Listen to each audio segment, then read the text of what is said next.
Bien, bonjour à toutes et à tous. Je suis extrêmement heureux d'être avec vous ce matin, malheureusement à distance.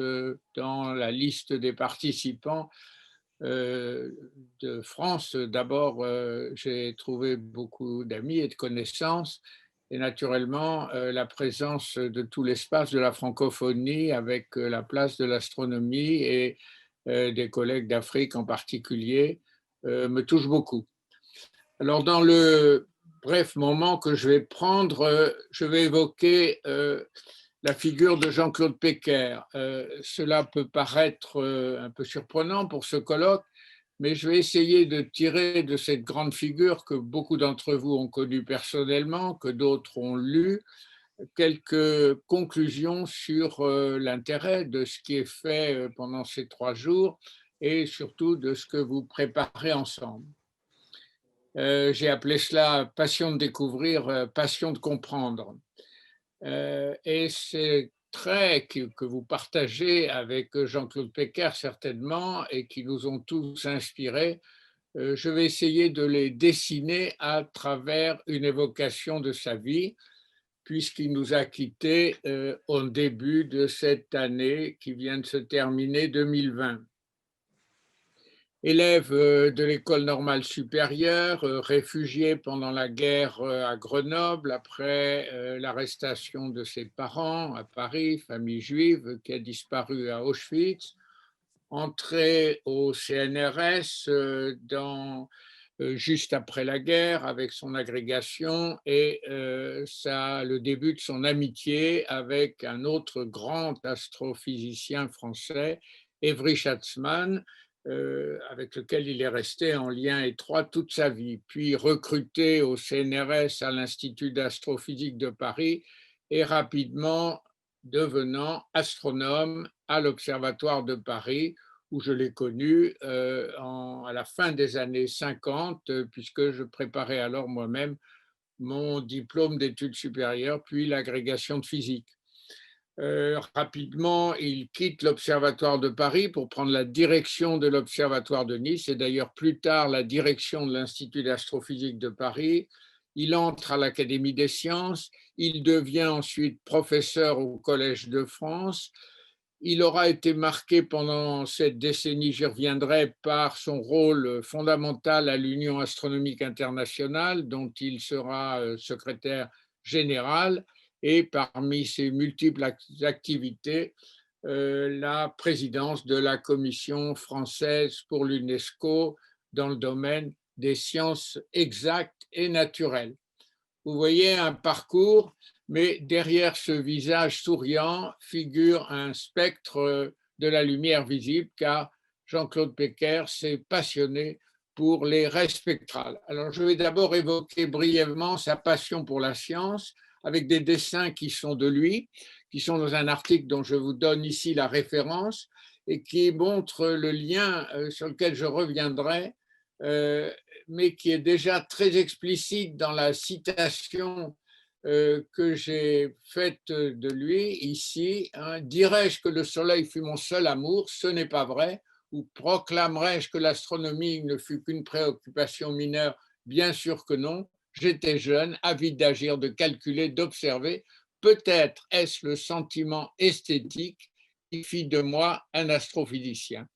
Je crois que c'est une motivation très profonde de tous les jeunes ou moins jeunes qui nous rejoignent dans l'éducation à l'astronomie. Je dirais que pour moi-même, elle a joué un rôle très grand et nous ne devons jamais oublier cette passion fondée sur la beauté du monde, de la réalité que nous offre le ciel.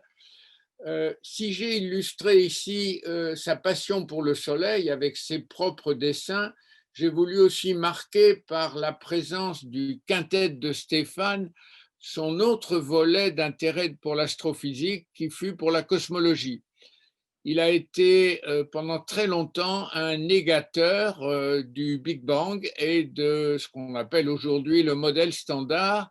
Et cette photographie du quintet de Stéphane a été pendant, en particulier les années 70, un argument de ces négateurs parce que une de ces galaxies a un décalage vers le rouge très différent des 4 autres, et alors qu'elle semble assemblée dans le ciel. Et on peut calculer la probabilité de trouver un tel rassemblement dans un champ aussi petit.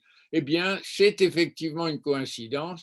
À la fin de sa vie, puisqu'il nous a quittés à l'âge de 95 ans, Jean-Claude a reconnu, notamment après tous les résultats de la mission cosmologique Planck, qu'il s'est rallié au modèle standard. Mais c'est une illustration de sa capacité à se situer de manière personnelle et originale. Deuxième, pourquoi deuxième passion, sa passion pour l'éducation. Alors, je pourrais l'illustrer de façon beaucoup plus longue. Hein. J'ai choisi de l'illustrer d'abord avec son livre Astrophysique générale, publié avec Jean-Claude Schatzmann, avec Avery Schatzmann, pardon, et qui a été l'outil de naissance d'une pléiade de jeunes astrophysiciens d'après-guerre à partir d'un enseignement de la physique qui était lui aussi renouvelé avec des grandes figures comme celle d'Alfred Kassler. Ce livre a joué un rôle essentiel dans toute la jeunesse de cette génération. Mais je pourrais évoquer aussi sa présence dans les médias avec la grande série Tour du monde, Tour du ciel, tournée avec Michel Serres et lui-même, à laquelle j'ai eu le plaisir de participer moi-même, une série qui a eu un succès extraordinaire à la télévision à partir de 1989. Je pourrais évoquer son rôle auprès de ce qui s'appelait la Villette à l'époque et qui s'est appelé ensuite la Cité des sciences et de l'industrie, dans la création de l'espace astronomie, dont j'ai extrait ici de mes archives un schéma de l'organisation, et l'installation d'un radiotélescope dans le parc de la Villette, qui est resté inutilisé malheureusement pendant plus de 20 ans, mais qui a repris vie aujourd'hui et que nous espérons rendre disponible aux visiteurs.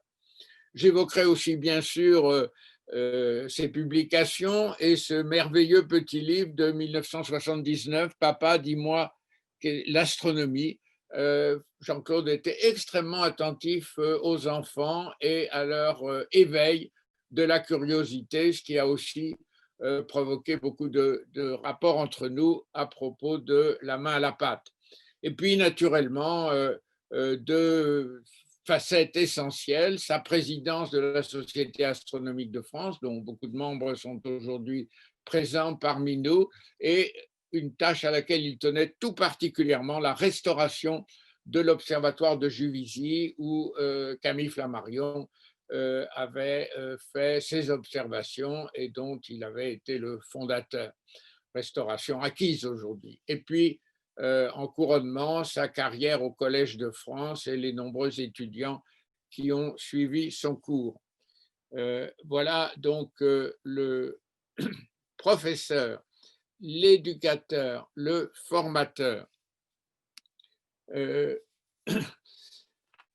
Troisième facette de Jean-Claude que nous n'oublions pas, tous ceux qui l'ont connu, son humanité qui se traduisait par de nombreuses batailles. C'était un lutteur, des batailles que nous partageons souvent aussi.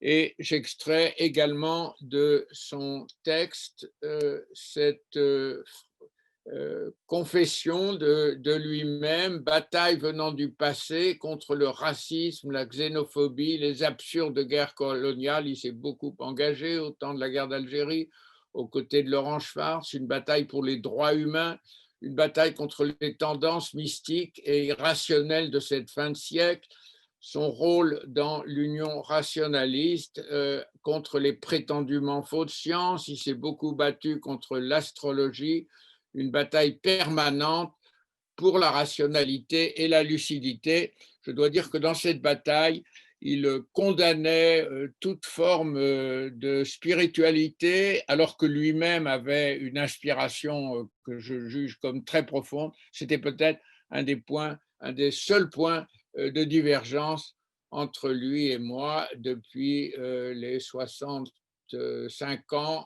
que nous nous connaissions.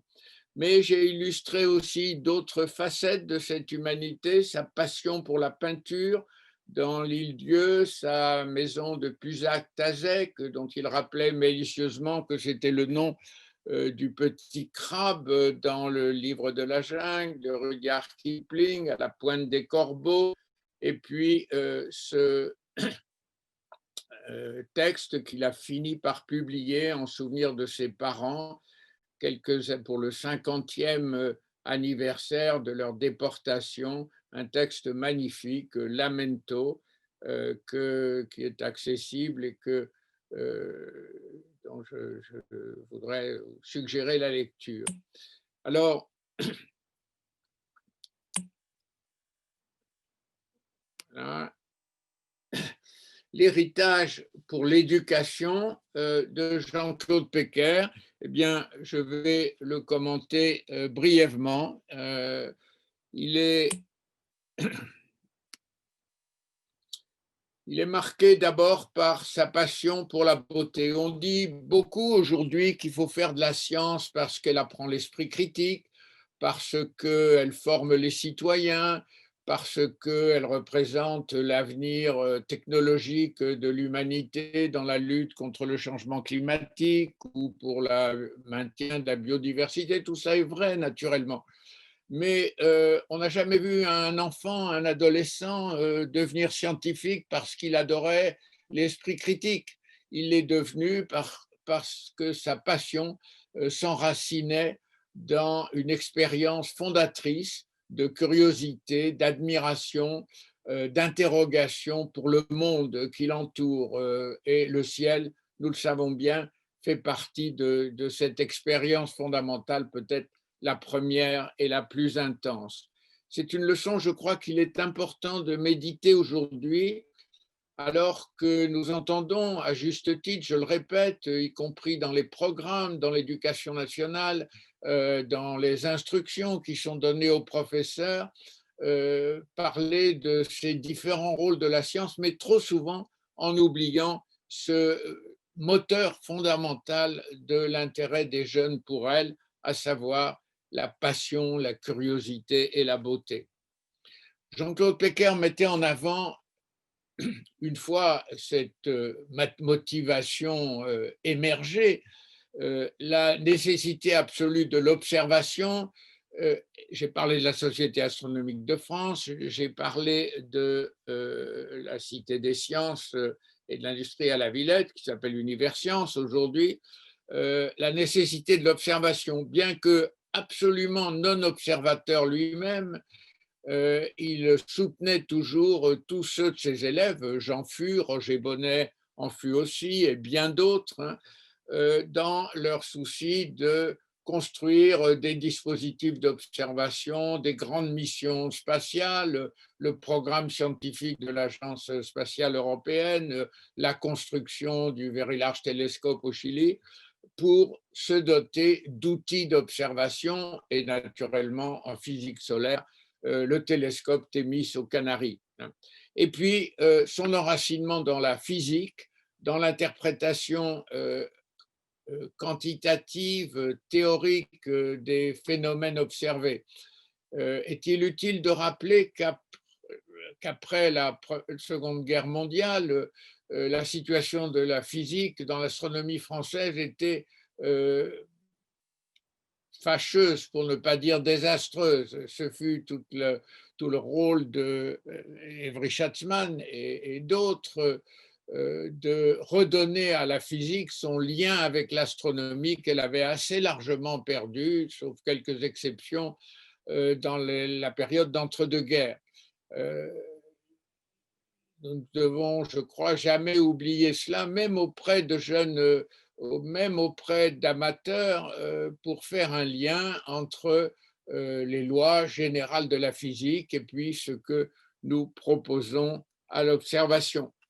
Un autre volet essentiel du combat de Jean-Claude Pecker, un combat qu'il a mené toute sa vie, je me souviens encore de ses interventions à l'Académie des sciences pour rappeler le rôle de l'histoire des sciences. Il l'a lui-même mis en œuvre d'une manière exceptionnelle, puisque à 94 ans, il me disait encore: j'ai en chantier le 3e volume de la correspondante de Lalande, qui est actuellement publié, hein.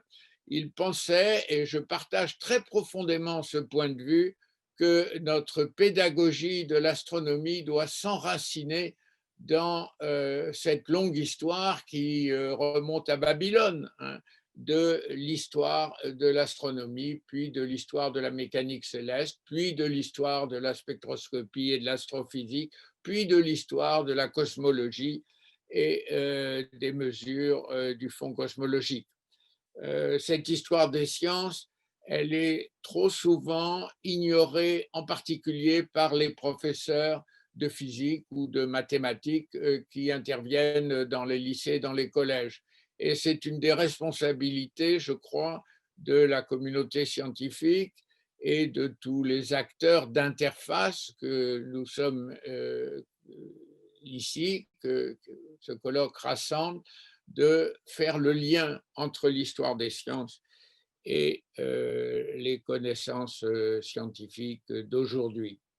Et puis, un des talents que Jean-Claude a mis en avant pendant toute sa vie et que nous ne devons jamais oublier, c'est la narration. Nous devons faire observer, bien sûr, expliquer, bien sûr, mais raconter. Euh, le Tour du monde, Tour du ciel, dont certains parmi vous se souviennent sans doute, avait mis aux côtés de Jean-Claude la personnalité de Michel Serres, qui nous a aussi quittés l'année dernière, et dont on sait le terme le grand récit, un grand récit qui s'enracine dans la cosmologie et la présentation de la longue histoire de la matière, de la vie et de l'humanité. Savoir transmettre sous forme d'une belle narration, d'un récit qui, comme le rappelait souvent Michel Serres, peut être raconté aussi bien à l'académicien qu'à l'enfant de maternelle. C'est un des objectifs de cette transmission. Et puis le dernier point auquel Jean-Claude a toujours été attentif, et le groupe qui est rassemblé aujourd'hui en témoigne de l'importance, c'est le rôle des professeurs et du lien de ceux-ci avec la communauté scientifique. Une des caractéristiques du foisonnement scientifique aujourd'hui en astrophysique, mais aussi en astrochimie, en bioastronomie, et sa difficulté d'accès à cause de la complexité des liens et de la science qui est mise en œuvre. Un rapport étroit à maintenir entre professeurs, enseignants et communauté scientifique est un des objectifs majeurs que nous pouvons nous proposer tous ensemble. L'Académie des sciences s'y emploie, la Malapad s'y emploie en France et dans le monde, le CLEA s'y emploie, la Société astronomique de France s'y emploie, et je suis certain que de notre rencontre d'aujourd'hui sortiront de nouveaux liens. J'ai essayé de vous présenter dans ces quelques minutes une belle figure du passé que nos efforts sauront faire revivre dans l'avenir. Merci de votre attention.